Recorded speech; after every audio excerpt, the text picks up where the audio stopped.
Bienvenido a tu canal Making Physiology, donde solo conversamos de fisiología y fisiopatología del paciente crítico.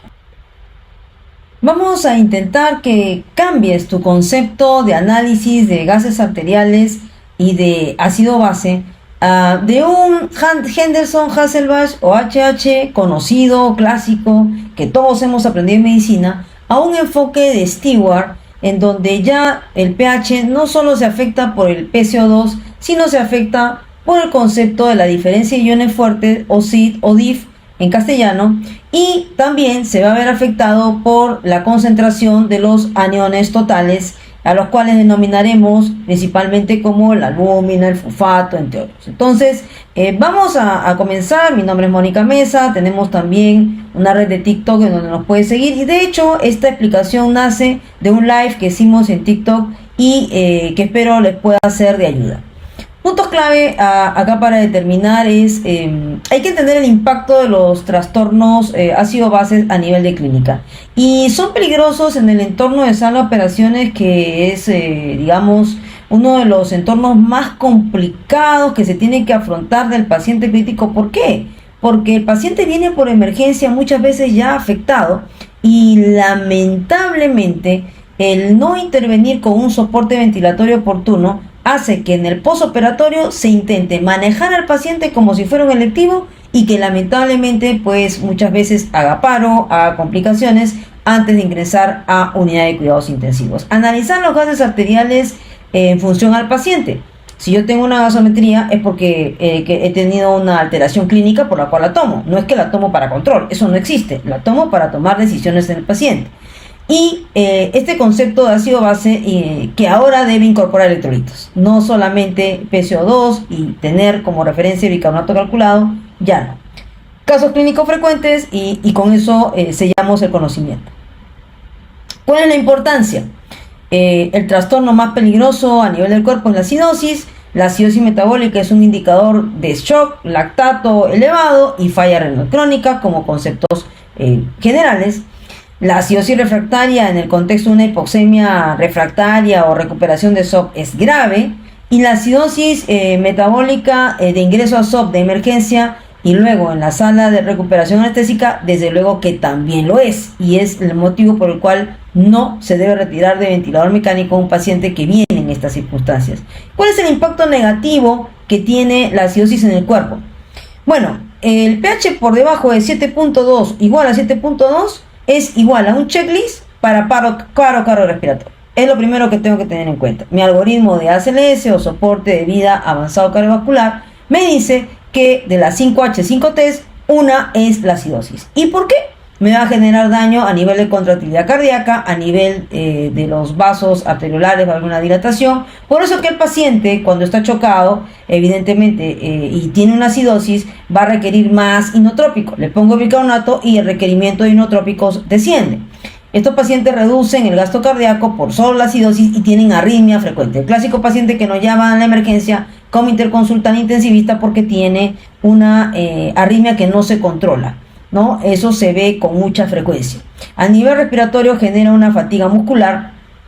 A nivel metabólico va a generar resistencia a la insulina, por eso hay hiperglicemia, y también alteraciones como hipercalemia. Y a nivel central, evidentemente el coma y la obnubilación, por decir algunas alteraciones del impacto de la concentración elevada de los iones hidrogenio. Entonces, el impacto también se da a nivel de alcalemia. No solamente la acidosis es mala, también la alcalemia tiene sus propias alteraciones. Inhibe el sistema nervioso simpático, no hay capacidad de respuesta. El potasio 0.5 disminuye miliequivalente por litro por cada 0.1 de incremento del potasio. Entonces el magnesio y el calcio también se ven afectados en 4-8% por cada 0.1 de aumento del pH. Ojo con las malas programaciones del ventilador mecánico, en donde suele haber alcalosis respiratoria en el paciente en liberación, que nos excedemos en la programación del volumen cuando ya mejoró, ya no necesita tanta presión. Cuidado con eso.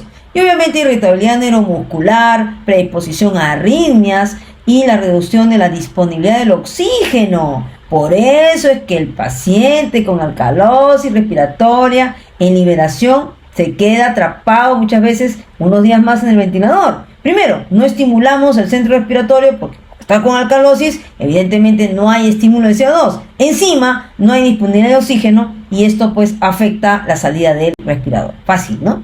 Y de recordar. Bueno, cuando nos dicen análisis de ácido base, hay que hacer siempre en función al paciente. No se puede, a ver, léeme esta gasometría, ¿qué puede tener el paciente? No, eso no existe. Eso no existe. Eso es como pretender que un médico haga diagnósticos y venga al paciente. Ah, no, pero puedo buscar por internet, por ChatGPT, no, pues, no se puede. Entonces, lo primero es no asustarse. No me puedo asustar, porque tengo que conocer, ¿no? Tengo que saber los principios. Segundo, interpretar en función al paciente, no en función al resultado. El paciente determina por qué le tomó la gasometría, no es para control, no existe la gasometría de control, no existe.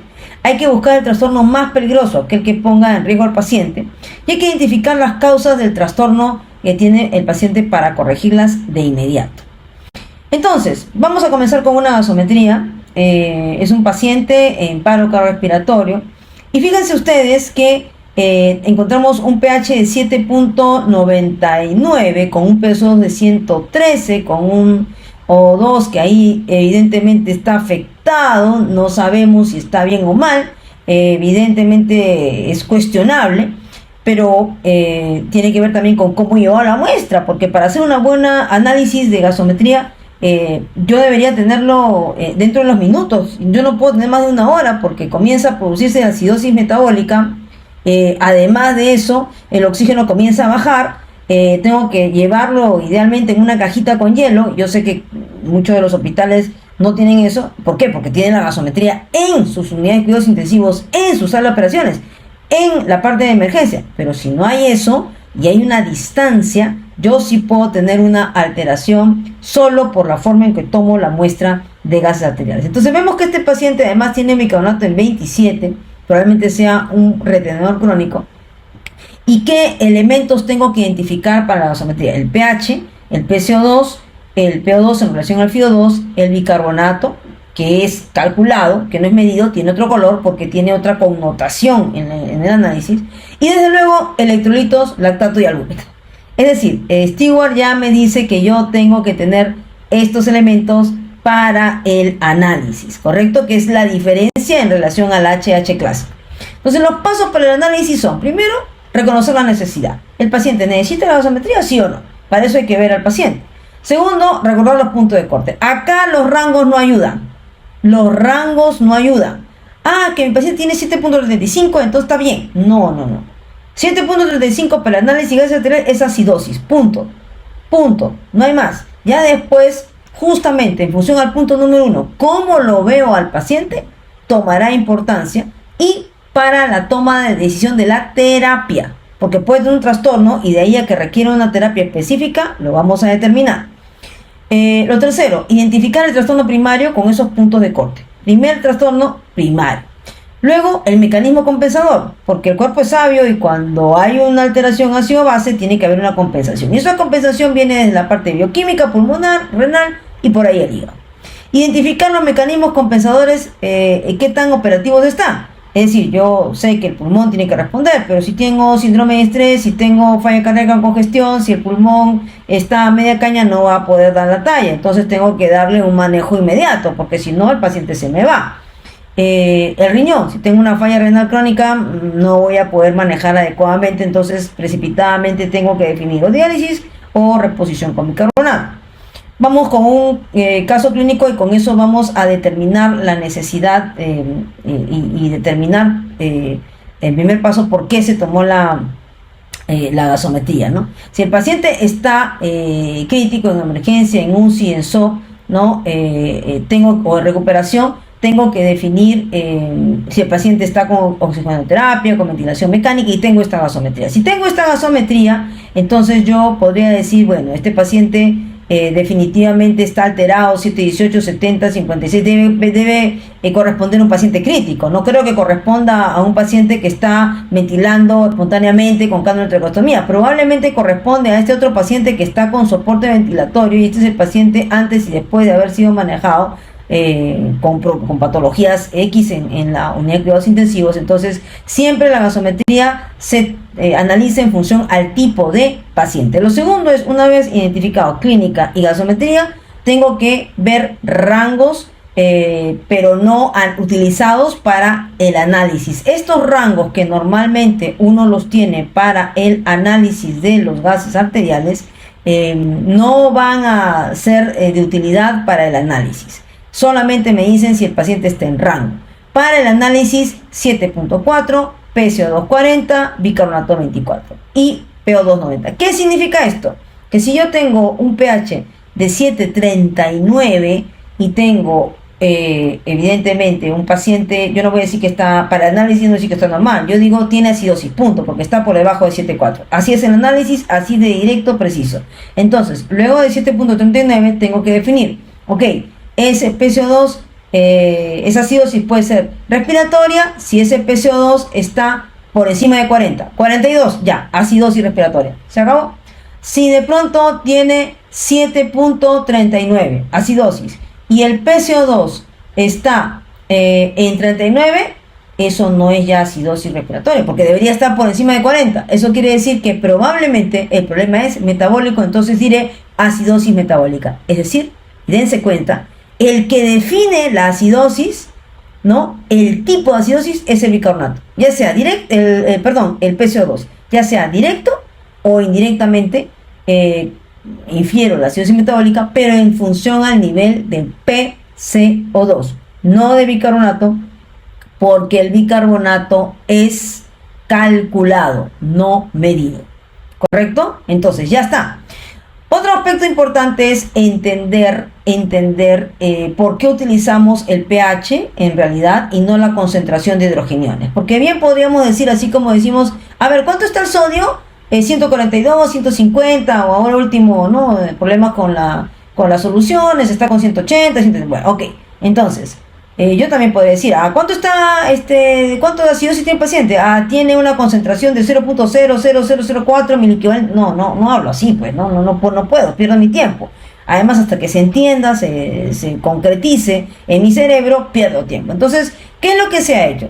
Por comodidad, se hizo la conversión a pH, que es potencial de hidrógeno, tomando la escala logarítmica. Entonces, la escala logarítmica del potencial de hidrógeno se definió como logaritmo de la inversa de la concentración de los hidrogeniones, potencial de hidrógeno. Entonces, ese potencial de hidrógeno, si convertimos y los hidrogeniones los pasamos arriba, se convierte en un logaritmo negativo.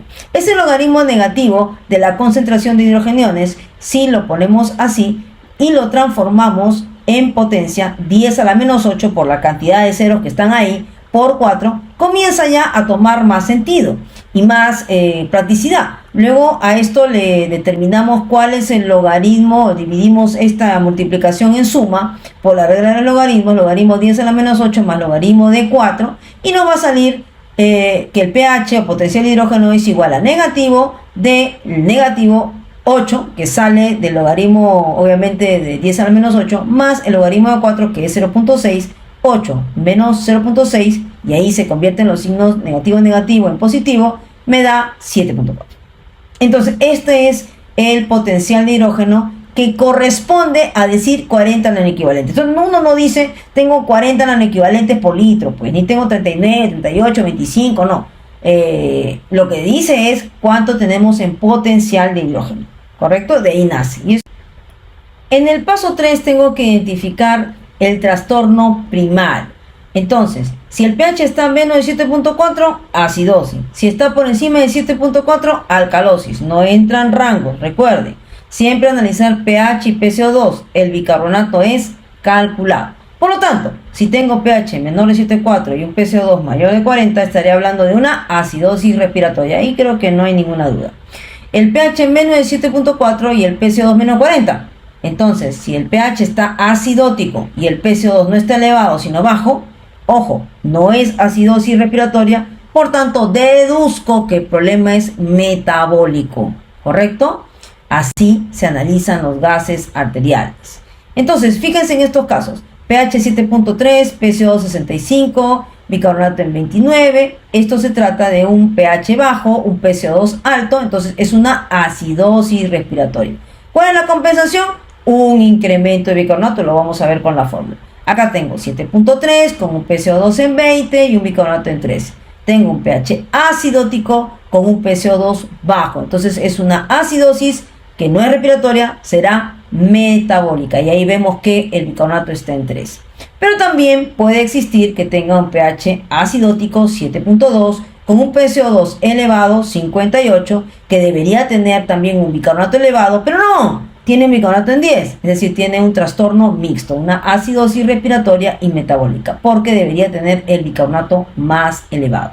Entonces, ante un problema ácido-base, los amortiguadores corporales compensan el trastorno para tratar de mantener el equilibrio. Pero ¿qué pasa si esos compensadores están afectados? Vamos a verlo más adelante. El equilibrio entre pH, PCO2 y bicarbonato, si bien es cierto, tengo en consideración, hay una fórmula, yo tengo que anticiparme a cuál es la compensación, ¿sí? Para hacer el equilibrio. Entonces, acá volvemos a mi escala logarítmica, pH igual a 6.1 más el logaritmo del bicarbonato entre 0.3 PCO2. Entonces, sí, vamos a ver aquí, hay componente metabólico por problema renal o hay componente respiratorio, las compensaciones se van a dar por ambos sistemas, ¿no? Ambos sistemas pueden generar trastorno, como ambos sistemas también son importantes para la compensación, algo curioso. Entonces, si baja el bicarbonato, ¿qué debe pasar con el PCO2? Debe bajar, pues, para que mantenga el equilibrio de este logarítmico, de esta parte logarítmica. ¿Qué pasa si sube el bicarbonato? Debe subir el PCO2. ¿Qué pasa si baja el PCO2? Debe bajar también el bicarbonato y así. De esa manera, para mantener el equilibrio pH, PCO2, bicarbonato, tengo que tener en cuenta esta fórmula que ya la habías mencionado, relacionando el potencial de hidrógeno 6.1 más el logaritmo del bicarbonato dividido entre 0.03 y el PCO2. Entonces, ¿qué pasa si aumenta el PCO2? En el equilibrio de la ecuación, este cociente se va a ver mermado y por lo tanto el logaritmo baja y el pH baja. ¿Qué pasa si el bicarbonato también baja? Vamos a ver que también baja este contexto del logaritmo y el pH por lo tanto también baja. Entonces, los amortiguadores corporales son los responsables de que ese BPH no se baje, sino que se mantenga neutro. ¿Cuáles son esos amortiguadores? Tenemos los sistemas químicos amortiguadores. Los primeros que salen son la hemoglobina, la albúmina y el fosfato, que están en la sangre y son los primeros que salen en los minutos. Pero, ¿qué pasa en el paciente crítico? Pues tiene problemas de sangrado, choque hipovolémico, si es un paciente desnutrido, el fosfato lo va a tener en el suelo, la albúmina también, sobre todo si es un shock séptico. Entonces, los amortiguadores iniciales están anulados. ¿De qué dependo? Del pulmón y renal. ¿Y qué pasa si el pulmón está mal? Si tiene un síndrome de estrés, si tiene congestión pulmonar, si tiene un problema pulmonar crónico, mi segundo batallón está alterado. ¿Y qué pasa si además de eso tiene falla renal? Ya no tengo compensación. Entonces, ¿qué significa? Que depende de máquinas, pues. Entonces, si yo tengo un paciente que ya viene con acidosis y tiene todos estos componentes, no le queda otra cosa que soporte ventilatorio, mis estimados amigos. Entonces, hay que tener eso en consideración, ¿sí? No todo paciente que esté con oxígeno normal significa que no va a entrar a máquina, ¿eh? Entonces, ahí viene el concepto de la interacción de ácido-base con el soporte ventilatorio, sobre todo invasivo. Estos sistemas químicos amortiguadores que están en la sangre salen en segundos. Luego viene la parte respiratoria que puede durar pocos minutos. Pero ojo, fíjense en los tiempos. ¿Cuánto demora en compensar una acidosis metabólica del pulmón? Pues 50%, 2 horas. Y el 75%, 24 horas. Imagínense lo que pasa en un paciente que tiene un politrauma inmediato o un paciente que se complica rápidamente. O un paciente en SOP que sangra de manera profusa y hace acidosis metabólica. Pues, ¿ustedes creen que va a compensar en 6 horas, 2 horas de la cirugía de control de daños la acidosis? No, pues. No, entonces, ¿qué necesita? Ventilador mecánico, pues, porque no va a poder compensar. Así de simple y de sencillo, ¿no? Y esa es la razón por la cual el paciente que viene en esta naturaleza desde emergencia tiene que ser recibido para soporte ventilatorio, porque los sistemas por fisiología no se van a compensar en menos de 24 horas. Igual ocurre en el caso de una alcalosis metabólica, ¿no? Aquí demora más la compensación, de 12 a 24 horas para subir el PCO2 y hasta 48 horas, ¿no? El 60% de la compensación. Finalmente viene el riñón, que es el sistema más potente, pero no es que demora minutos, pues demora de 2 a 4 horas, ¿no? La respuesta comienza en 2 a 4 horas. La compensación completa puede demorar hasta días. Entonces, ojo con eso. Entonces, si un paciente está con shock, con otras alteraciones, pues no nos va a convenir, pues, no darle soporte adicional, ya sea a través de diálisis, a través de ventilación mecánica, porque por fisiología, estos pacientes, si además tienen shock, hipovoluminemia y demás, pues no van a dar la talla a las 24 horas. Eso hay que tenerlo digamos, en nuestra mente, digamos, como una consideración especial. Paso número 4, identificando las compensaciones, ¿no? Siempre ante un problema ácido-base, los amortiguadores son los que compensan el trastorno. Para el análisis tengo que tener los puntos de corte, recordar mi ecuación de equilibrio, y aquí vamos a ver pues que si el paciente tiene una acidosis respiratoria, tengo que ver si ese bicarbonato se ha subido, porque si el CO2 de la ecuación sube, entonces el bicarbonato también tiene que subir. La pregunta es si 29 es lo que debió subir, y para eso tenemos que verificar la compensación a través de la fórmula.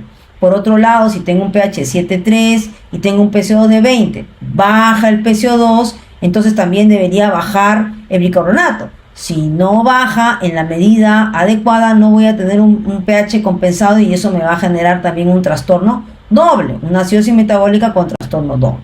Entonces, en el paso 5, yo lo que determino es si esa compensación es no adecuada, y si no es adecuada, existirá un trastorno doble, ¿correcto?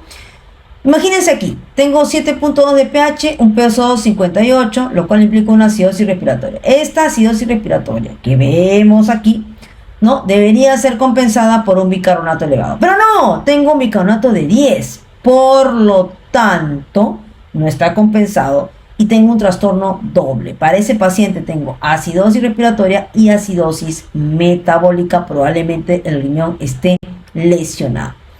¿Qué pasa si tengo un paciente con acidosis metabólica y esta placa pulmonar con componente bilateral? ¿Qué pasa? Acuérdense que el pulmón amortigua una cantidad de ácido o base 1 a 2 veces mayor de lo que puede hacer un amortiguador químico, ¿no? Sistema químico. Si hay falla respiratoria, la compensación obviamente se va a ver afectada. ¿Qué pasa con el componente amortiguador renal? El control de equilibrio lo hace a través de la orina, eliminando orina orina ácida o alcalina.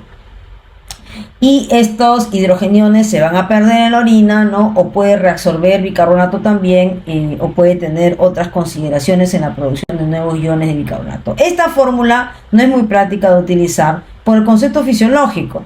Sabemos que la compensación de un paciente se puede dar en 24 a 48 horas. Por lo tanto, ese pH puede rápidamente ir incrementando en un trastorno a los 2-3 días, y no por eso voy a decir que es crónico. O de pronto el acrónimo de crónico no es porque es un paciente mayor, sino porque ya compensó, ya pasó el tiempo fisiológico y ya compensó. Entonces en la práctica no lo usamos mucho, los que manejamos medicina crítica, salvo que el paciente llegue, lo traiga policía, bomberos y no sepamos qué es lo que ha tenido el paciente. Ahí podemos inferir en ese aspecto, pero si no, no tendría mucho arraigo, ¿no?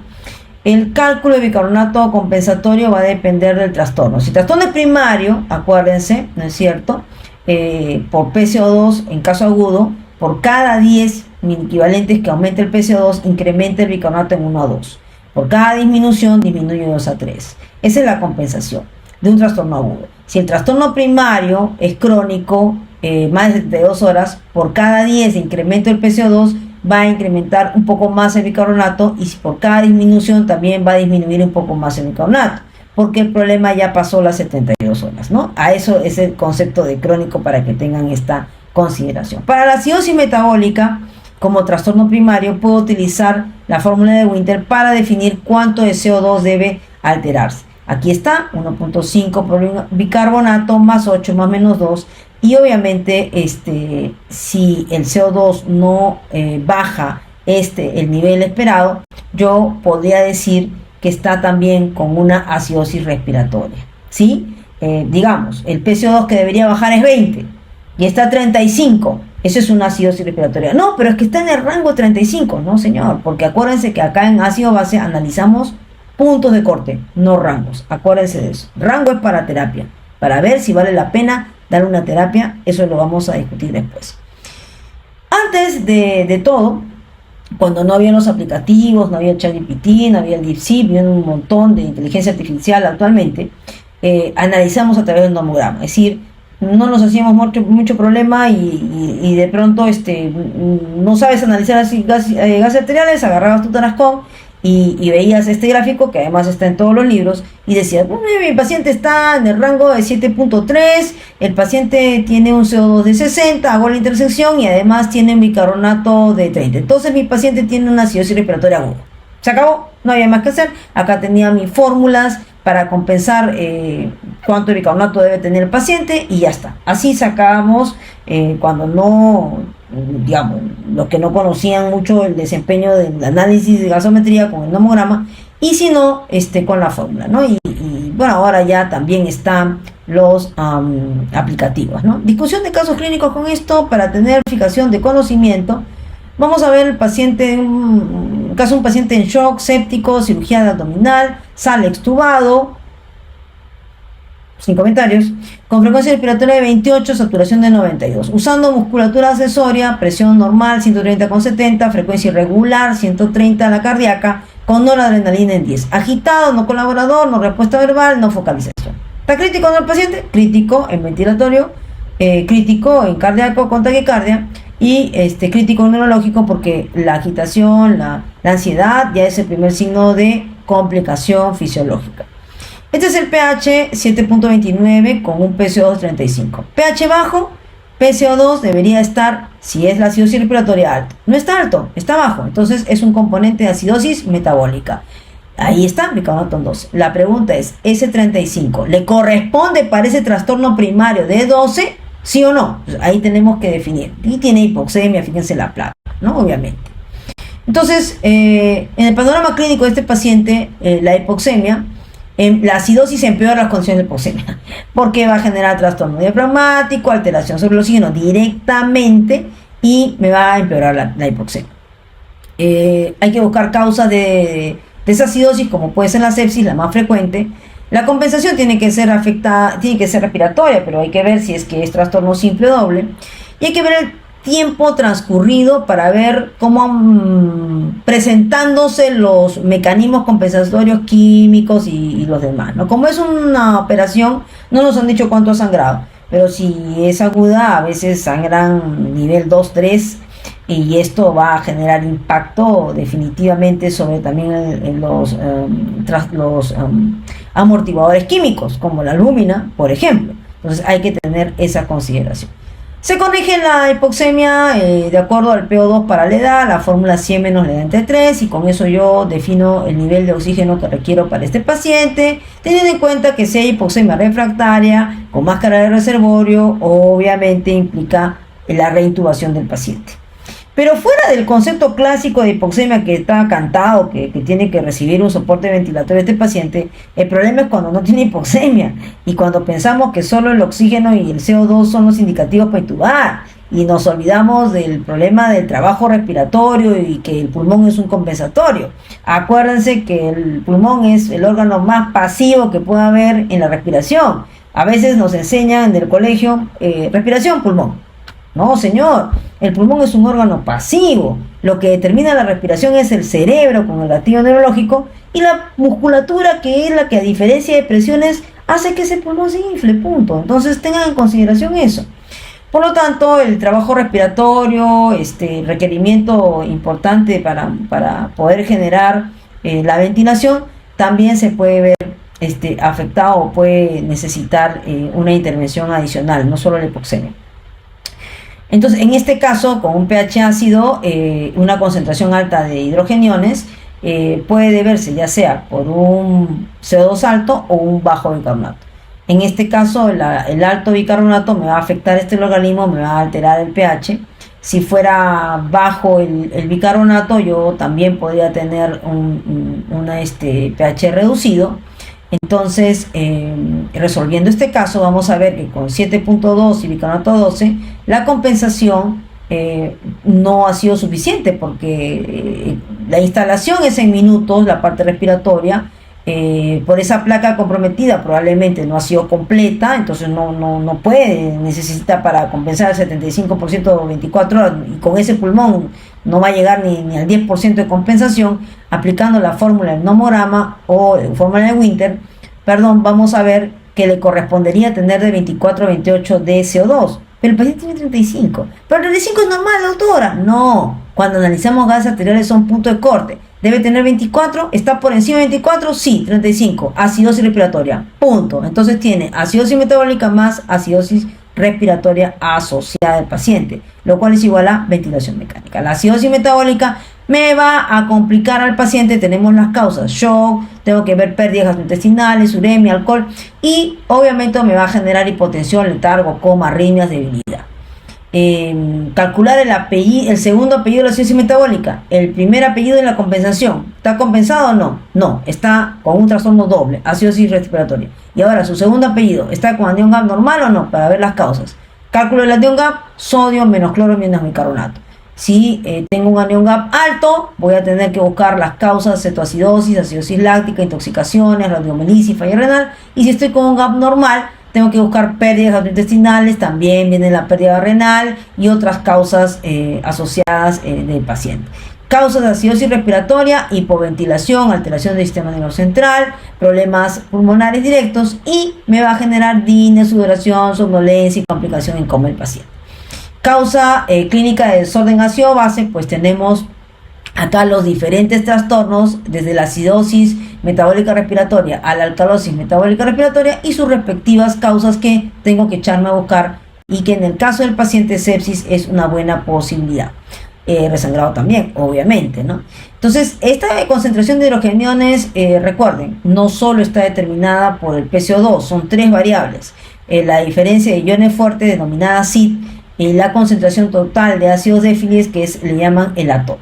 Y esto, que lo explica muy bien Kelu en todos sus artículos, pues lo pone así: la representación de Stewart, ¿no? En donde la alteración ácido-base, que es el cuadrado del medio, la concentración de hidrogeniones, depende no solo de Henderson-Hasselbalch, que es el PCO2, sino también del CID y del ATOT. Entonces, ¿qué cosa es el CID? La diferencia de iones fuertes: sodio, potasio, magnesio, calcio, menos cloro, menos lactato. Esta diferencia normal es 42. 42. Si está por debajo, me va a generar acidosis. Punto. ¿Qué pasa con el ATOT? El ATOT normal va de 17 a 19. Si está por encima de 20, me va a comenzar también a generar alteraciones en el pH. Y por lo tanto, obviamente, esto tengo que tenerlo en consideración. ¿Cuándo me doy cuenta de que Stewart es necesario? Cuando tengo mi análisis ácido-base y no me cuadran las cosas. No me cuadran. Entonces, algo está ocurriendo que necesita un análisis mayor. Por eso el intensivista, el anestesiólogo, el cirujano que ve pacientes críticos, cirugía de control de daños, ¿no? Toda persona que ve un profesional que ve un paciente crítico tiene que saber los dos análisis, ¿no? Y es un error no hacerlo y no exigirlo cuando pasamos visita, ¿no? Lo cual es peor todavía, ¿no? Entonces acá vemos esta diferencia del CID, ¿no? Acá vemos todos los cationes positivos. Acá está el sodio, magnesio, calcio, ¿no? Potasio. Y por otro lado tengo los aniones, las cargas negativas: cloro, lactato, bicarbonato, ¿no? Todo está acá. Entonces lo que me dice Stewart es que en el equilibrio de la sangre no solo está el PCO2, pues. O sea, qué iluso pensar de que solamente con eso voy a tener equilibrio. No, pues estamos llenos de cargas positivas y negativas. Entonces él dice que esto debe estar compensado, ¿no? Y esta diferencia le llama CID.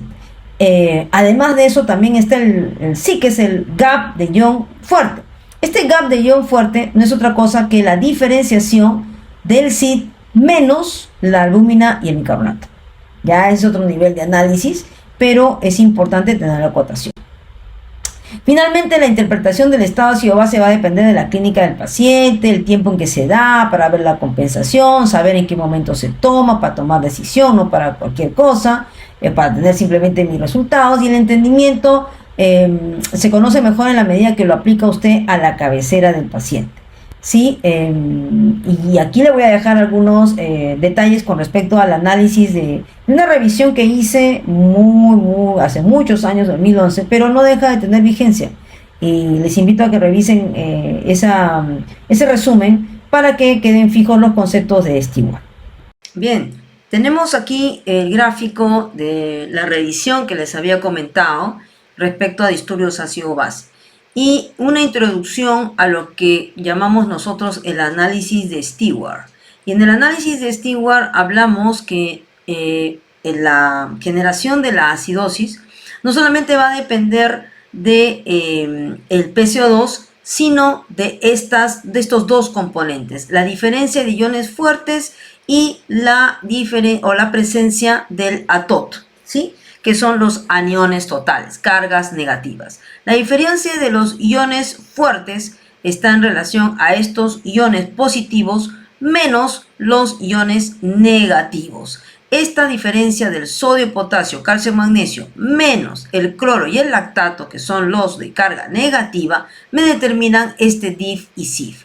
Este DIF y SIF, que yo lo puedo inferir con esta formulita, lo vamos a ver en este gráfico. Y en este gráfico de la izquierda, que vemos la relación del SID en relación a cómo se altera el pH, vamos a ver que conforme ese SID esté por debajo principalmente de 40, el pH va a ir cayendo por debajo de 7,4. Y cuando el ATOT, que vamos a ver por aquí, que es la referencia de albúmina y fosfato, esté por encima de 20, vamos a tener que comenzamos a bajar el pH. Por lo tanto, si yo tengo evidentemente una hipoaluminemia, ¿no? En donde el ATOT probablemente disminuye, vamos a comenzar a tener una compensación del pH hacia arriba. Entonces, vamos a pensar de que el paciente está normal, pero no. Ahí vamos a identificar un anión gap alterado, pero por la albúmina, ¿correcto? Entonces el paciente no está bien, el paciente está encubierto por esa hipoalbuminemia. Entro de una de las explicaciones. ¿Qué es lo interesante cuando vemos esta diferencia de iones fuertes en relación al pH? ¿Y por qué tengo que saber Stewart?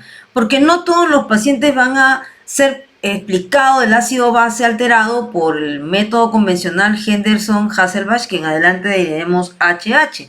Entonces vamos a ver que esa diferencia de iones fuertes, que ya hemos mencionado en la fórmula, si esto comienza a disminuir por debajo de 40, vamos a ver que el pH que estamos viendo aquí comienza también a disminuir por debajo del valor normal de 7,4. Por lo tanto, hay pacientes que pueden tener un PCO2 dentro del rango y sin embargo tienen acidosis, y esa acidosis es generada por este SID, ¿correcto? Y hay causas que le explican de SID disminuido. Así como el SID, también el ATOT o los aniones totales, ¿no es cierto?, también van a generar una afectación en el pH, y así cuando vemos que ese anión total está incrementado por encima del nivel de 20, probablemente comience a haber una caída en el pH, lo cual tiene relevancia clínica en nuestro paciente. Entendiendo los disturbios ácido-base por Stewart, entonces vamos a ver que acidosis que está generada por un aumento del PCO2 a nivel respiratorio o una alcalosis por una disminución del PCO2 se va a ver presentado por los siguientes trastornos. Un SID anormal. ¿Qué significa un SID anormal? Una diferencia de iones fuertes alterada. Pues ya hemos dicho que el nivel es 42-40, un nivel bajo me va a generar acidosis. Un nivel bajo de SID me va a generar una acidosis. Por el contrario, un nivel alto de SID por encima de 42 va para la alcalosis. Ahora, ¿cuáles son las causales de SID bajo y que además ese SID bajo sea por sodio bajo? Acuérdense de la fórmula del SID. La fórmula del SID era todos los iones fuertes, sodio, ¿no es cierto?, potasio, magnesio, calcio, menos el lactato, menos el cloro. Por lo tanto, si el sodio baja, baja el CID. ¿Qué pasa si el cloro sube? Si el cloro sube, baja el CID. ¿Qué pasa si la diferencia o el gap de ion fuerte aumenta? ¿Qué cosa es el SIG? El SIG es la diferencia del CID, ¿no es cierto?, menos la albúmina y el bicarbonato. Entonces, esos son los aniones no medidos, que es otro concepto. Si tenemos esto también bajo, me va a generar acidosis. Ahora, en el otro extremo tenemos causas de CID elevado con aumento de sodio, como un déficit de agua, como por ejemplo un déficit de cloro, que me va a generar aumento del CID, un aumento del sodio, un aumento del CID, y eso va para la alcalosis. Igualmente los ATOT. Un ATOT normal va hasta 19, 17 a 19, 20, por encima de 20 ya está alterado. Si yo tengo un ATOT incrementado por la albúmina, por ejemplo, va a tender a la acidosis. Y si disminuye la albúmina, va a tender a la alcalosis. ¿Eso qué cosa quiere decir? Que si tengo un paciente con hipoaluminemia por sangrado directo, por sepsis, que baja la albúmina de manera aguda, la producción, y un fosfato bajo en desnutrición aguda, todos pacientes posquirúrgicos complicados, me van a tender a aumentar el pH. Y voy a pensar que está bien, pero no. El paciente está complicado, está compensando, está generando una alcalosis inducida por la disminución de la albúmina y la disminución del fosfato, lo cual es un peligro en este tipo de pacientes. De ahí la importancia de tener también el enfoque de Stewart en el análisis y no quedarse en el HH, que es el método tradicional de Henderson-Hasselbalch. Otra aplicación práctica que tiene el concepto de análisis de Stewart en ácido base es la aplicación de diferentes tipos de soluciones. Ahora que tenemos un problema en nuestro país relacionado a lamentable producción de cloruro de sodio al 0.9 por mil, que en realidad no fue al 0.9 por mil, sino con una molaridad mayor que causó complicaciones, es cómo estas soluciones pueden afectar y generar acidosis metabólica. Y uno buscando las causas, que la falla renal, que el problema del lactato, y no es así. Vamos a ver que, por ejemplo, el lactato de Ringer que vemos aquí en comparación con el salino isotónico tiene menos sodio, pero por el lactato, ¿no?, me va a generar una disminución del CID, menos de 42, lo cual me predispone a una acidosis metabólica. Igual otra poligelina, antiguamente conocida como el Emacel, también, y la albúmina, que nosotros también la colocamos para fase de liberación o fase de reducción de exceso de volumen. Cuando estamos en la cuarta fase del shock, estamos en la etapa de reducción del balance positivo, y le damos albúmina con furosemida en algunos casos, que está descrito para disminuir la mortalidad, tengo que tener balance neutro, ¿no?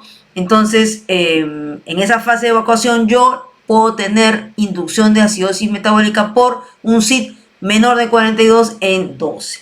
Evidentemente, el bicarbonato de sodio me va a generar un desbalance relacionado más bien a una alteración del CID, y obviamente me genera no solamente un componente de sodio elevado, sino también me va a afectar la química y me va a producir más bien el efecto de la alcalosis. Muy bien, síguenos en nuestros canales de TikTok y YouTube para próximas capacitaciones en el paciente crítico.